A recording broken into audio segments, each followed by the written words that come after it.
What's up everybody, Matt Rorabeck here from Connnected, and I have a very special guest today to talk about video games with me, Mr. Shaun Hatton. How are you, my friend? Hello, I'm doing well. Thanks for joining me. Thank you for having me.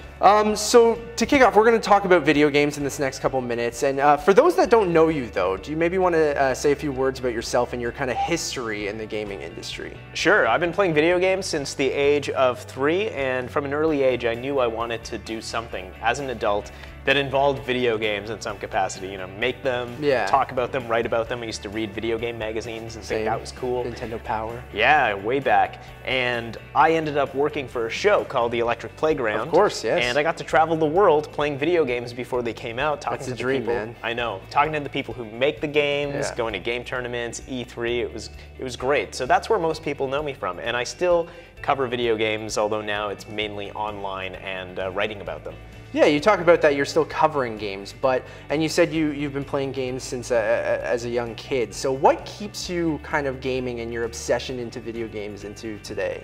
Oh, that's a great question. I feel that I love video games just because they're fun. I love the escapism of it all. Like, I love, like, hey, now suddenly I'm a plumber and I'm busting bricks with my fists. Right. Or, you know, I'm a robot and I'm fighting these other robot masters. I love the challenge, actually. I'm still very much of the high score mindset of, like, trying to beat my friends at things. Like, hey, look how fast I could do this level.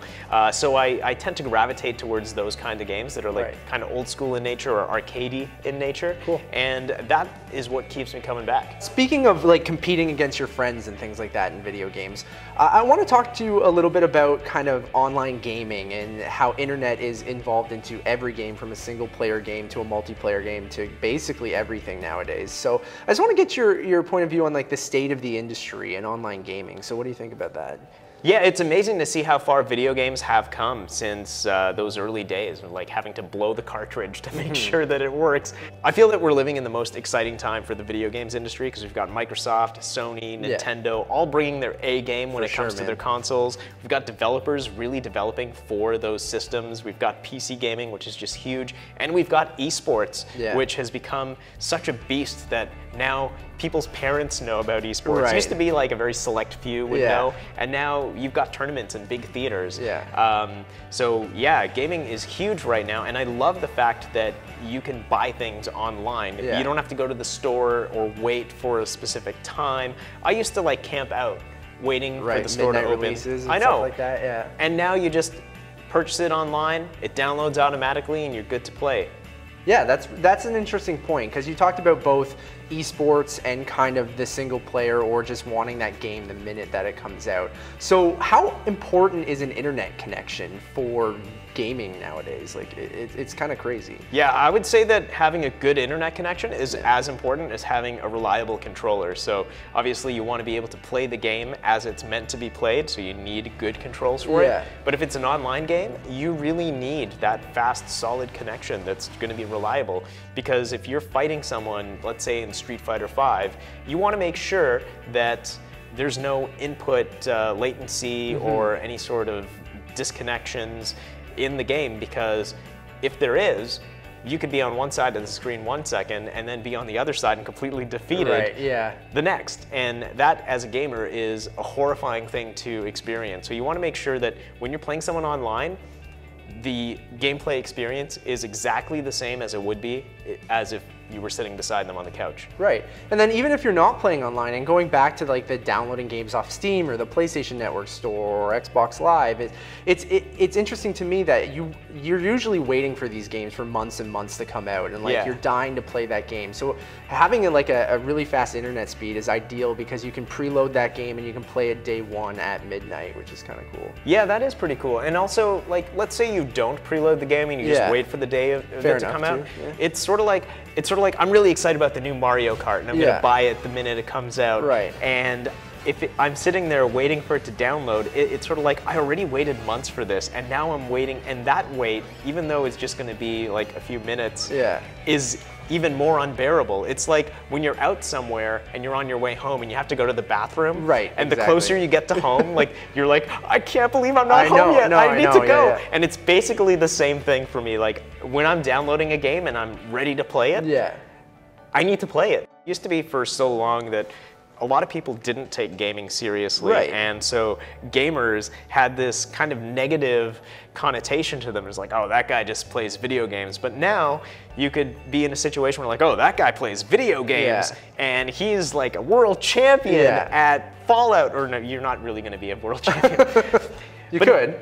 But now you're in the situation where you could be like, that guy plays video games and he's like the top player of Mortal Kombat. And that to me is like really exciting. And to see that companies like Rogers, who've been around forever, and they're like they're so old school because they've existed for so long, but they're really hip to new technology and new trends. That kind of stuff. Yeah, it's really neat. No, it's cool. So I know you brought some goodies for us that I wanted to kind of check out. So all right. I know like when you're sitting at home, you're playing games, whether it's your computer or your console, what are your kind of necessities that you have to have when you're gaming? All right, well, first and foremost, you need to be comfortable. Yeah. You need to have a good chair. You need to be dressed, you know, comfortably enough. Yeah. You're not gonna game in a three-piece suit necessarily, although if that's your thing, go for it. But then secondly, you need to have good peripherals, so good controllers. I brought my Astro A40 headset, which is my must-have. Whether I'm playing PlayStation, Xbox, or PC, this thing is always on my head. And I even use this for just like Skype calls or even to listen to music while I'm about town. So it goes on your head like this. Feels pretty good, it's comfortable, and makes me feel like a helicopter pilot. You know, I was a big fan of Airwolf as a child. Okay, not to date myself here. That's why you bought that headset. Exactly. And this comes with a device called the Mixamp, which is Astro's companion piece to the A40 headset. And this plugs directly into your console or your PC or what have you. And it allows you to actually mix in the game audio with the voice chat, which is very cool, because sometimes you might be in a video game situation and someone's yelling and it's like, oh dude, like, you don't have to yell. I'm just gonna dial you down, and so I still hear the game audio, but less of the yelling, which is a really cool feature. And then reverse to that is sometimes people are kind of mumbly and you can't really hear them, so you could turn up the volume on that. And then it's got this big master control. It makes me feel like I'm piloting a jet fighter or something. It just makes me feel cool. So yeah, that's the Astro headset. I've also got the Logitech G403 Prodigy mouse, which is really great. There's really high resolution on this thing. It's great for first-person shooters, and also pretty good for spreadsheets if that's your thing. There we go. Yeah. Awesome. Well, Shaun, thank you so much for joining me. Just one last thing. Do you have any kind of last tips for the people watching if they're either just getting into gaming or they've been a gamer their whole life? Just any last words for the people? Yeah, just have fun. Make sure whatever it is you're doing, that you're having fun. Because if you're not having fun playing a video game, you're missing out on the whole point. So, you know, sometimes situations can be frustrating. Someone's really destroying you online. But just remember, even when you're losing, there's learning opportunities there. So if you're matched up against a player who's way better than you, you're just going to become better by losing against that person, because you'll learn new techniques by watching them. Cool. Well, thank you so much for joining me, my friend. It was a pleasure talking. I always love talking video games. So if you want to check out more of Shaun's work, go follow him on Twitter at MegaShaun. I am Matt Rorabeck, and for more videos like this, you're already in the right place, connected.rogers.com.